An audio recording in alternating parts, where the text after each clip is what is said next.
YouTube, welcome back. I have my new filters in that I'm filming with on my camera, which is a Galaxy 9 Plus. So hopefully I've got some better colors for you when the 10X are on, or when you have blue settings on your lighting. So basically this video is to go over salinity, ORP, and temperature.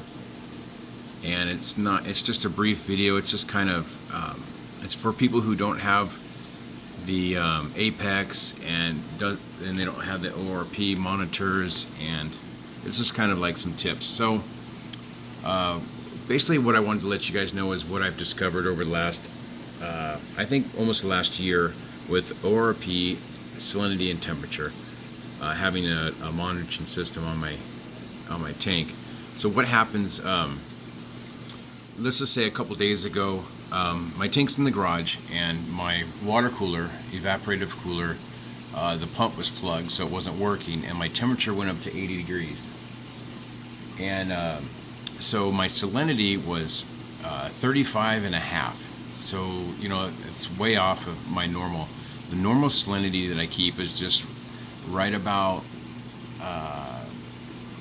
34.8 to 35.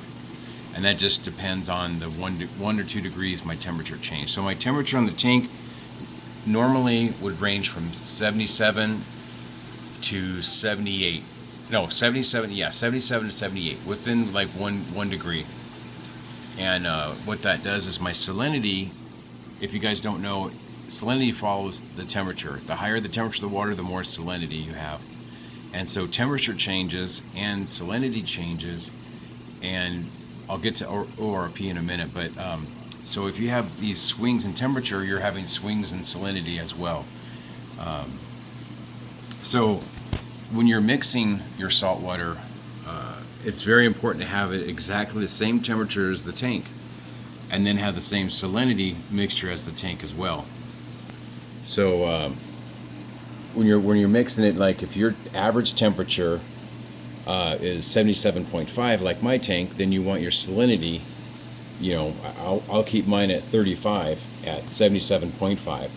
Now if my temperature went up to 78, well then the salinity is going to be above. It might be almost 35.2, somewhere in that range. So I mean, it does swing 1 ppm with about 1.5 degrees of temperature change in the tank.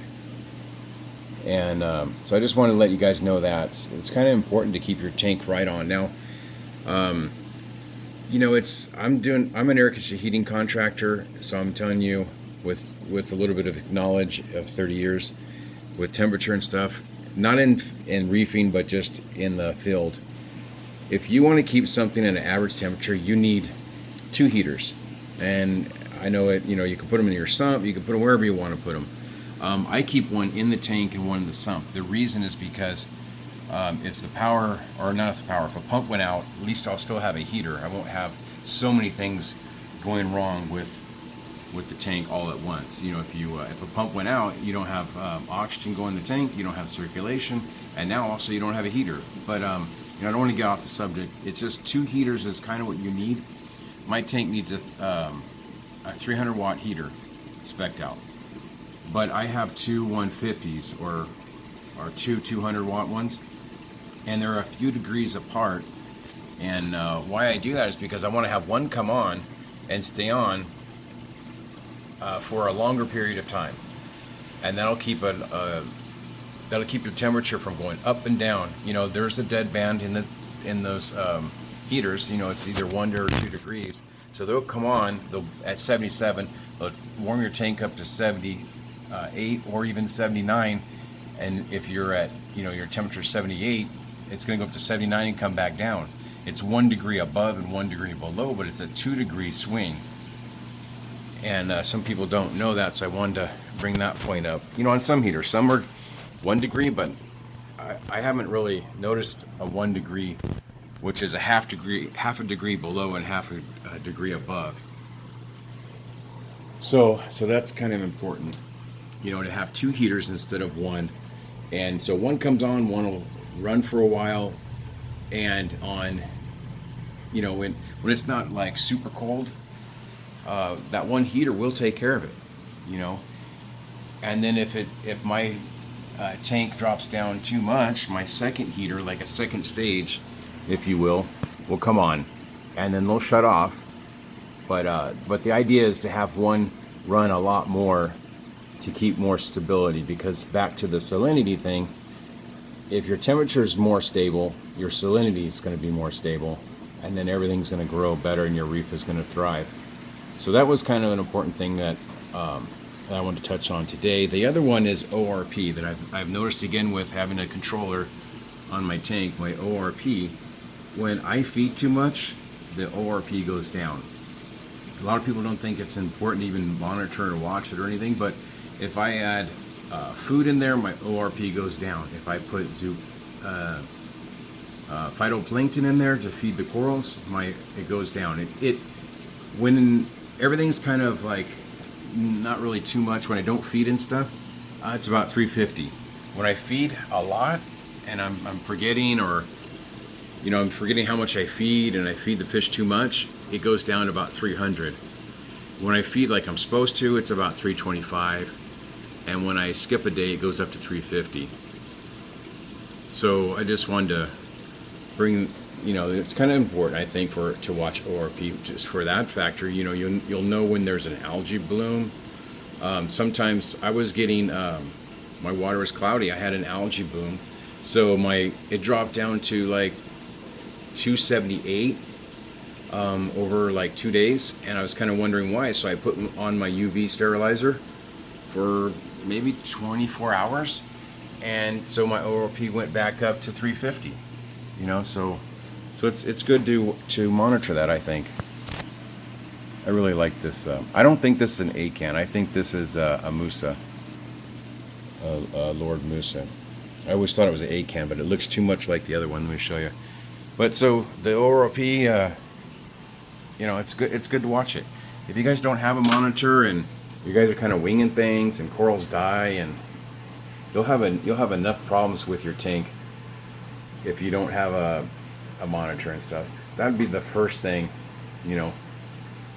power heads, heaters, and then a tank monitor. So that's just kind of the things I've learned in having the controller for about a year or so. I've watched it, and the salinity, the temperature swings, having 2 heaters, and having a way to gauge how much you're feeding the tank.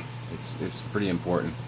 I'm not a pro. I don't claim to be. I'm just learning. I just wanted to bring these things that I've seen, and if I'm wrong about things, correct me in the comments.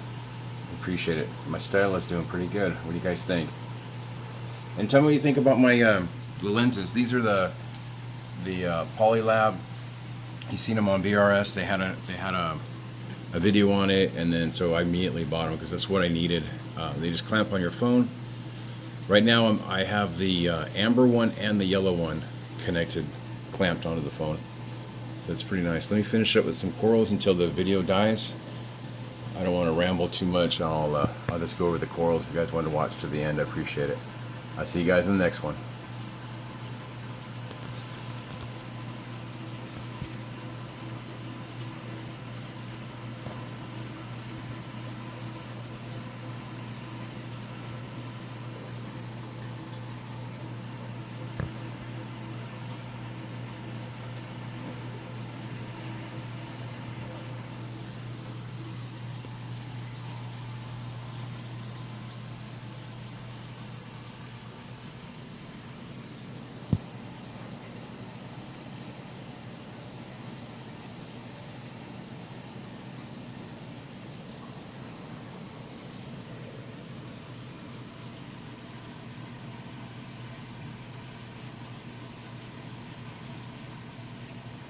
All right, take it easy.